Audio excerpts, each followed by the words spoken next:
சந்தோஷமாக இருக்கும். அப்போ எப்போ சந்தோஷமாக இருக்கிறோமோ, எப்போ திருப்தியாக இருக்கிறோமோ, இந்த யூனிவர்ஸ் பிரபஞ்சமும் இறை ஆற்றலும் என்ன நினச்சிக்கும்னா, ஓ இவனுக்கு சந்தோஷமாக இருக்கிறது தான் பிடிக்கும் போல இருக்குன்னு திருப்ப திருப்ப திருப்ப உங்களை சந்தோஷமாக வச்சுக்கிறதுக்கு என்ன தேவையோ அதை கொடுத்து கொண்டே இருக்கும்.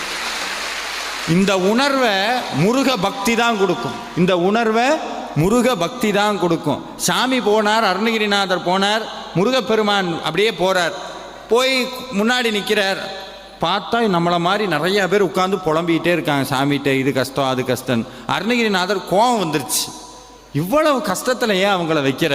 முருகப்பெருமானை திட்டணும்னு நேரம் போனார். ஆறுமுகம் ஆறுமுகம் ஆறுமுகம் ஆறுமுகம் ஆறுமுகம் ஆறுமுகம் என்று பூதி ஆகமணி மாதவர்கள் பாதமலர் சூடுமடியார்கள் பதமே துணையது என்று நாளும் ஏ